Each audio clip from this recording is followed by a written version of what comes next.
Before you take your next sip of coffee, I need you to stop for just a moment. Because there is something about that cup, something about the way you are drinking it, and the time of day you are drinking it, that could be working quietly against your blood sugar in ways you would never suspect. Or, if you learn what I am about to share with you today, it could be doing something remarkable for your health instead. I am not talking about a new supplement. I am not selling anything. I am not asking you to give up your coffee, not even close. I am talking about a small adjustment, a shift in your daily routine that costs nothing, changes nothing dramatic, and yet has made a real, measurable difference in the lives of many patients I have worked with over the years. My name is Dr. Caldwell. I have been practicing internal medicine for nearly 3 decades, and I have spent much of that time working closely with older adults, men and women in their 60s, 70s, and 80s, who are managing blood sugar, prediabetes, or type 2 diabetes.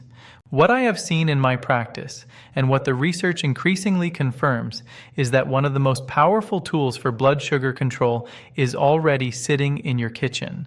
The question is whether you are using it correctly, or whether, without knowing it, you are using it in a way that is making things worse. Stay with me until the end, because I am going to show you exactly when to drink your coffee, how to drink it, and what to avoid. And by the time we finish, you will understand why these small details matter far more than most people realize. But first, I need to tell you something about coffee that most people have never heard. Coffee is not just a morning habit. From a scientific standpoint, it is one of the most complex beverages human beings consume. It contains hundreds of active compounds, natural substances that interact with the body in meaningful ways. And 2 of them in particular have caught the attention of researchers studying diabetes and blood sugar for years. The first is chlorogenic acid. The second is a compound called trigonelline. Think of these 2 as quiet regulators, traffic controllers in a sense, that sit in the intestines and slow down the rate at which sugar from food enters the bloodstream. Instead of a flood of glucose hitting your blood all at once after a meal, these compounds help create a slower, more controlled flow, a manageable rise rather than a spike. When that works the way it should, your pancreas does not have to scramble. It can respond calmly, produce the insulin needed, and bring blood sugar back to a healthy level without becoming overloaded. And here is why that matters so deeply for people over 60. Think of your pancreas as a small factory. For your whole life, this factory has been producing insulin, the hormone that opens the doors of your cells so that glucose from food can enter and become energy. When you are young and healthy, the factory runs smoothly. But over decades of being flooded with fast-releasing carbohydrates, with sugary foods, with meals that send glucose rushing into the blood all at once, the factory begins to struggle. The cells it serves become less responsive to insulin. The factory has to work harder and harder to achieve the same effect. This is called insulin resistance, and it is the direct pathway to type 2 diabetes. The statistics on this are sobering. Diabetes affects tens of millions of older adults, and a significant portion of those cases develop after the age of 60. Many people are living with prediabetes, blood sugar that is elevated but has not yet crossed into the diabetic range, and have no idea. There are no symptoms, nothing to feel, until gradually the damage accumulates. What most people don't realize is that the way they drink their daily coffee may already be influencing this process, and that by making a few specific adjustments, that same cup of coffee can become part of a genuine strategy for blood sugar protection. A study published in the journal Diabetes Care, one of the most respected research publications in this field, analyzed data from over 1 million people and found that regular coffee consumption was associated with a significant reduction in the risk of developing type 2 diabetes. The effect was dose-related, meaning the protection increased with each additional cup, up to a reasonable daily amount. In 2018, researchers at the Karolinska Institute in Sweden, one of the most respected medical institutions in the world, reviewed 30 separate studies covering more than 1.2 million participants. Their conclusion was striking.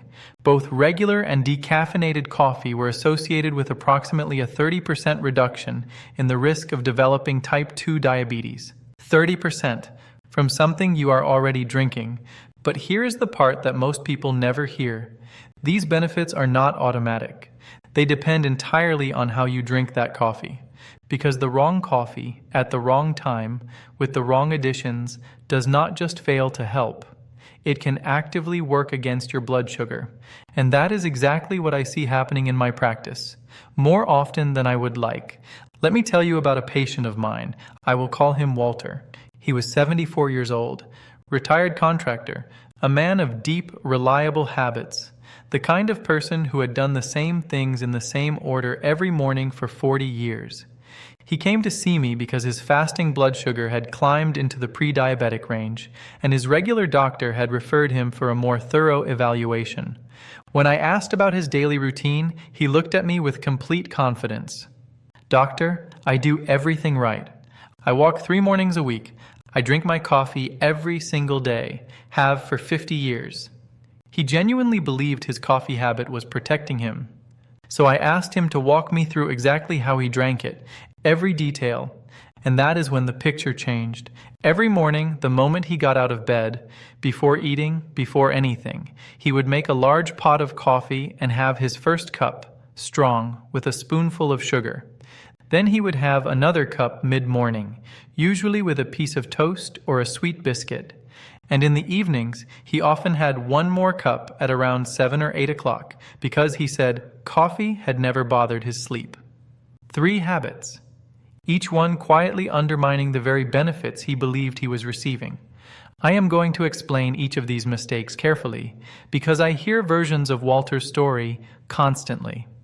And understanding why these habits are harmful is what makes it possible to change them, not out of fear, but out of genuine knowledge. The first and most common mistake is drinking coffee the moment you wake up, before eating anything.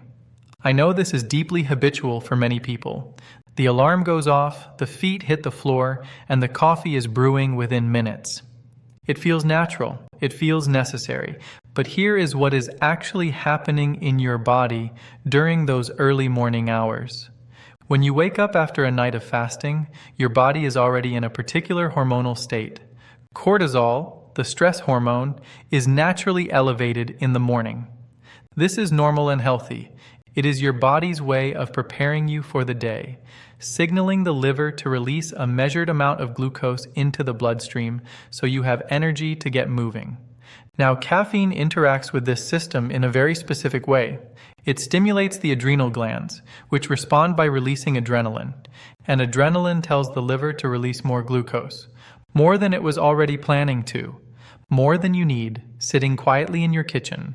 So before you have eaten a single thing, your blood sugar has already risen, not from food, but from the interaction between caffeine and cortisol. Research published in the British Journal of Nutrition confirmed this directly. Drinking black coffee on an empty stomach after a night of sleep can significantly elevate morning blood glucose levels. In patients using continuous glucose monitors, I have seen this rise clearly, sometimes 20 to 30 points, from coffee alone before the first meal of the day. For someone managing blood sugar or trying to prevent their prediabetes from progressing, this early morning spike is not a minor detail. It is meaningful, it is cumulative, and it happens every single morning when the coffee comes before the food. The fix is simple, and it genuinely works. When you wake up, drink a glass of water first. Give yourself 30 to 45 minutes before that first cup. And before the coffee, eat something with protein. A boiled egg, a small piece of cheese, plain unsweetened yogurt, a handful of nuts. Something that anchors your blood sugar, gives your liver something useful to work with, and buffers the effect of caffeine on cortisol. Research published in the Journal of Clinical Endocrinology showed that consuming protein before caffeine in the morning reduces the cortisol-driven glucose spike significantly. Your body responds to coffee very differently when it is not running on an empty fasting system. When there is protein present, the adrenal response is calmer. The liver release is more measured. The blood sugar stays steadier. So the sequence matters. Water first, protein second, coffee third. It feels like a small change. In the blood sugar data, it shows up as a significant one. I want to ask you something right here. In the comments, just type the word morning if you currently drink coffee before eating anything in the morning. Just that one word. It helps me understand how many of you this habit applies to. And it means this information can reach more people who need it. The second mistake is the one that feels the most harmless. And because it feels harmless, it is perhaps the most dangerous. Adding sugar to coffee. A spoonful of sugar in the morning cup. Maybe two. Perhaps a flavored creamer that contains sugar without the label being read carefully. This is so normalized, so deeply woven into coffee culture that many people do not even register it as a dietary choice. It is just how coffee tastes. It is what they have always done. But here is what that sugar is doing to the very compounds we talked about at the beginning. Chlorogenic acid, the natural compound in coffee that slows glucose absorption, that acts as that traffic controller in your intestines, functions by reducing the rate at which sugar enters your bloodstream from food. But when you add sugar directly to the coffee itself, you are delivering glucose directly into the bloodstream at the same moment the coffee is being consumed. The traffic controller is trying to slow the cars down, but you have opened a separate highway entrance and sent 100 cars in all at once from the other side. The result is that the protective effect of the coffee is canceled out almost entirely by the sugar added to it. Research published by the Harvard School of Public Health, analyzing data from 3 large American studies, found that plain black coffee was associated with a meaningful reduction in diabetes risk with each daily cup. But when that same coffee was consumed with added sugar, the protective association dropped dramatically. The coffee was still there, the benefit was gone, and artificial sweeteners are not the safe alternative many people assume them to be. A growing body of research suggests that certain common sweeteners, including aspartame and sucralose, may disrupt the balance of gut bacteria that play an important role in how your body regulates blood sugar. The intestinal microbiome is increasingly understood to be central to glucose metabolism, and anything that disturbs it can have consequences that take months or years to become visible. If you want a natural sweetener that does not appear to carry these risks based on current research, stevia, the plant-derived option, is the one I most commonly recommend. It does not appear to interfere with gut bacteria the way synthetic sweeteners do. But even then, the goal should be to gradually reduce your need for sweetness in coffee. The taste adapts over time, usually within 2 to 3 weeks. And many of my patients have told me that after a month of plain coffee, sweetened coffee began to taste unpleasant to them. The third mistake is coffee in the late afternoon or evening, especially for people who believe it does not affect their sleep. Caffeine has a half-life of 5 to 6 hours. That means if you drink a cup of coffee at 3 in the afternoon, half of that caffeine is still active in your body at 8 or 9 in the evening.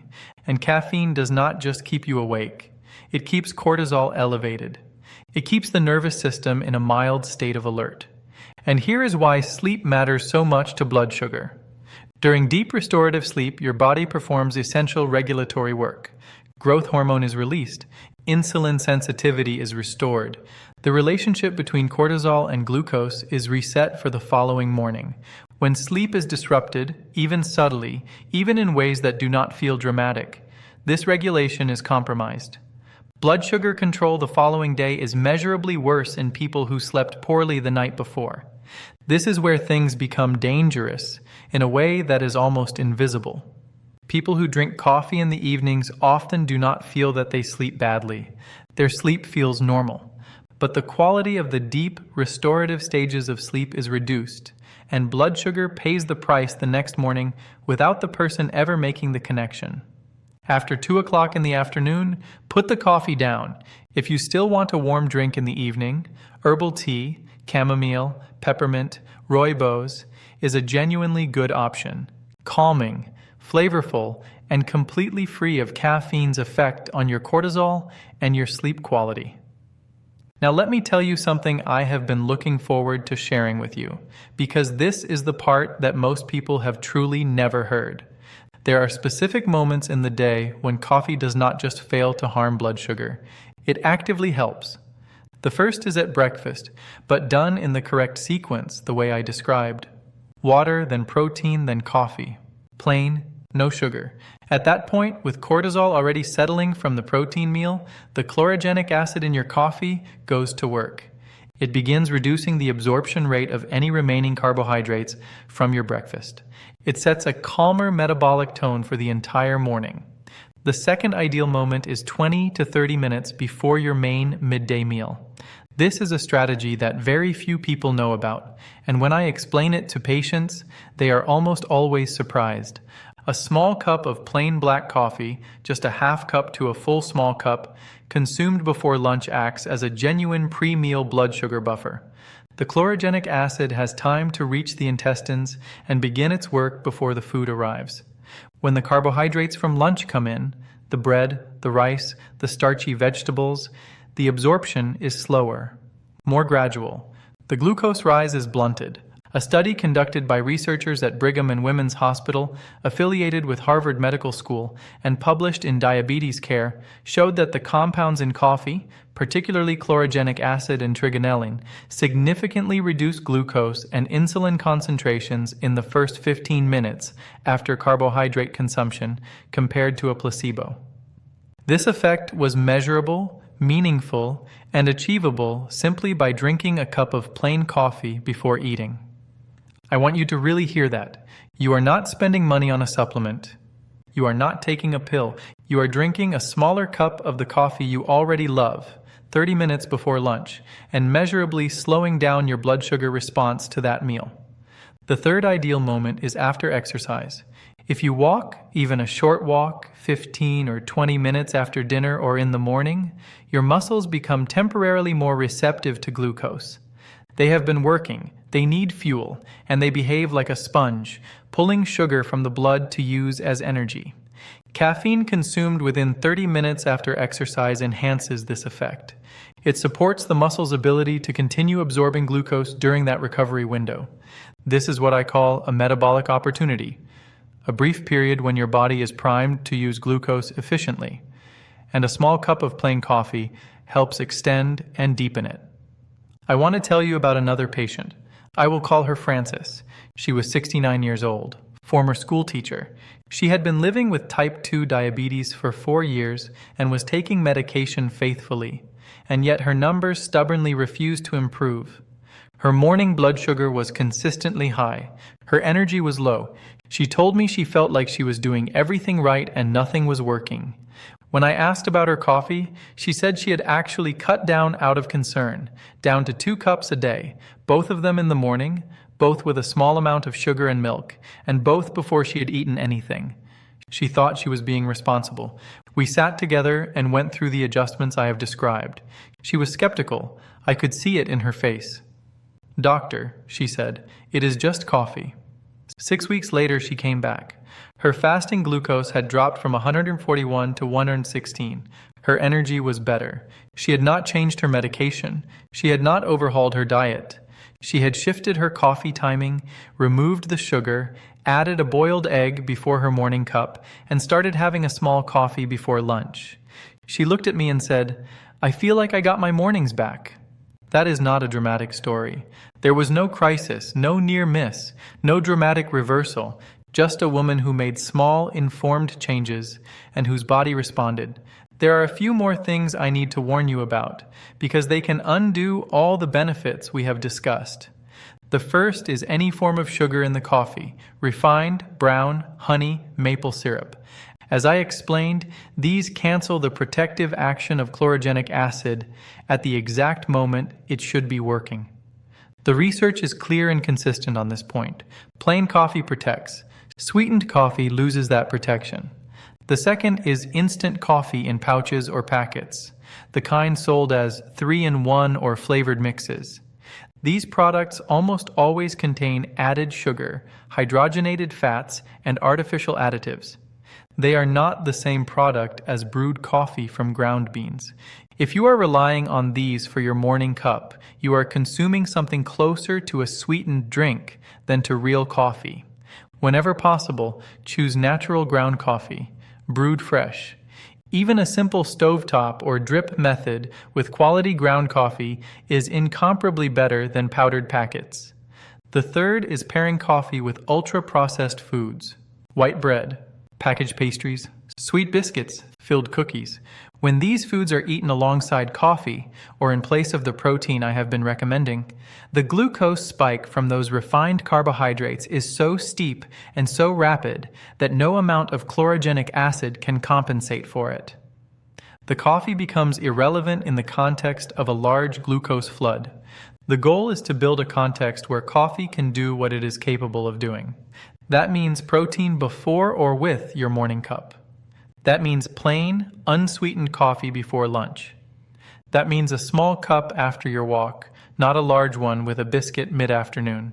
And if you enjoy coffee but find that caffeine affects you, if you notice palpitations, anxiety, trembling, or disturbed sleep even with moderate consumption, please do not dismiss those signals. Some people metabolize caffeine more slowly due to genetics, and for them, 2 cups a day may be the right limit, or decaffeinated coffee may be the better choice. Decaf still contains chlorogenic acid. It still carries meaningful blood sugar benefits. Choosing it is not giving something up. It is making a smarter choice for your particular body. The right amount for most adults falls between 2 and 4 cups per day, distributed across the morning and early afternoon. Not stacked into the first hour of the day, not continued into the evening, spread thoughtfully, with food, with protein, with intention. I want to say something before we close that I feel strongly about. Everything I have described today is based on solid, published research. These are not tips from a wellness blog. These are findings from major medical institutions and peer-reviewed journals. But I also want to be honest with you about what this is and what it is not. If you are living with diabetes and taking medication, do not change your dosage or stop taking your medication based on anything in this video. What I am describing are complementary strategies, lifestyle adjustments that work alongside medical treatment, not in place of it. What I am asking you to do is take this information to your doctor. Have a conversation. Ask whether adjusting your coffee habits makes sense given your specific situation. Your doctor wants to help you. And the more information you bring into that appointment, the better that conversation can be. Now, let me leave you with something I think about often as a doctor working with older adults. Your body is not your enemy. I know it can feel that way sometimes. When the numbers are not cooperating, when the fatigue does not lift, when you feel like you are doing everything right and still not seeing results, it is easy to feel like your body has turned against you, but it has not. Your body is trying every day to maintain its balance. Every signal it sends, the tiredness after a heavy meal, the thirst, the elevated reading on the monitor, is not a failure. It is communication. And what your body is often asking for is not another pill. It is not a dramatic overhaul. Sometimes it is something genuinely small, like the timing of a cup of coffee. Health is built in daily habits, in the quiet decisions we make every morning before anyone else is awake, in whether we eat before we drink, in whether we choose plain or sweetened, in whether we stop at 2 o'clock and put the pot away. These are not sacrifices. They are acts of care. For yourself, for the people who love you, for the future you that has more years ahead than you might realize. If this video has helped you see your morning routine in a different light, I would ask you to share it with someone you care about. A spouse, a sibling, a friend who you know is managing their blood sugar and looking for something practical to try. Real, evidence-based information is one of the most valuable things we can give to the people in our lives, and it does not cost anything to pass it along. Subscribe to this channel if you have not already. Every week, I am here with information like this, clear, honest, grounded in research, and designed for people in their 60s, 70s, and 80s who want to understand their health and take care of it thoughtfully. Coming up, I am going to walk you through the specific foods that drive blood sugar elevation in older adults. Foods that appear healthy on the surface, but are quietly working against you every time you eat them. You will want to see that one. Leave me a comment before you go. Tell me whether you are going to try any of the adjustments we discussed today. Tell me how you currently drink your coffee. I genuinely read every comment, and what you share shapes what I bring to you next. I am Dr. Caldwell. Thank you for being here. Thank you for caring about your health, and thank you for trusting me to help you navigate it.